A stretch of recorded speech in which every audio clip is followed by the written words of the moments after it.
Aujourd'hui, dans la créativité, pour moi, c'est une notion qui manque de clarté parce que on y mélange beaucoup de choses.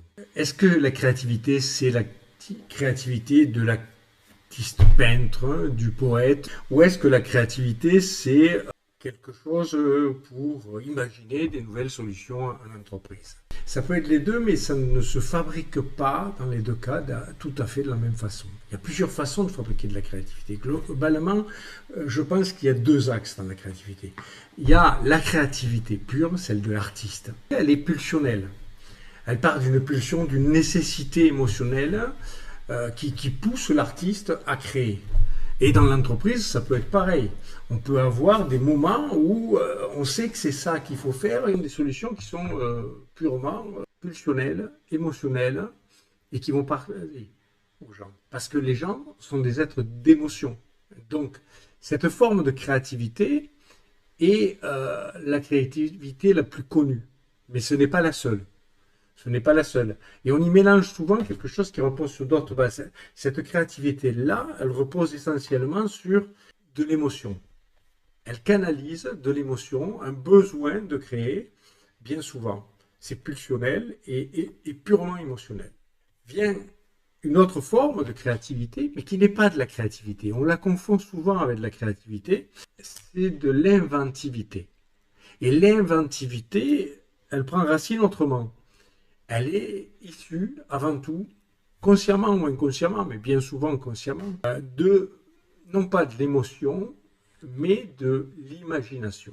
Et une imagination qui n'est pas une imagination comme dans le premier cas, émotionnelle et pulsionnelle, mais purement mentale.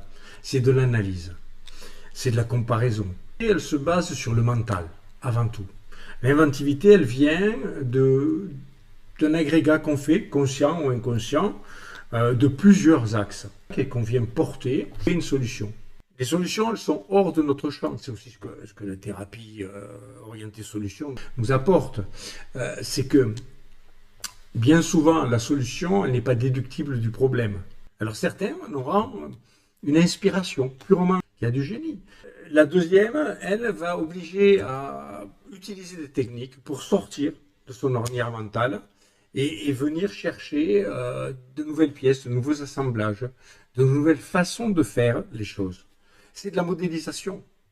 Donc elle est purement mentale et logique, même si on peut y peindre quelques touches émotionnelles de temps en temps, quelques petits apports émotionnels. J'en parle en connaissance de cause, puisque moi, je n'ai aucune créativité artistique. Je suis par contre un excellent modélisateur. La PNL m'a apporté énormément de capacité de modélisation. Et donc, je trouve des solutions en assemblant des éléments qui sont disparates ou en les dérivant d'autres situations. C'est ce qu'on dit en PNL, aller chercher les ressources ailleurs que là où vous pensez qu'elles puissent se trouver, dans des choses complètement incongrues bien souvent.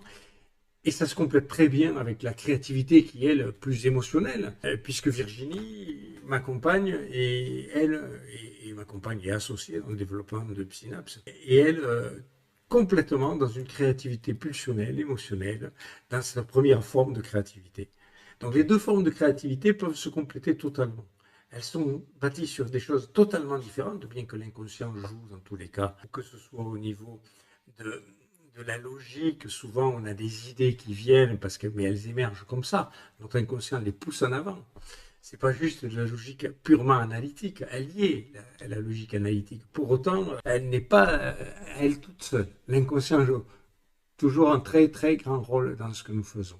Voilà, j'espère avoir été un peu clair sur ces notions de créativité, les deux formes différentes que je parle, créativité et inventivité, qui se complètent totalement, mais que souvent on confond.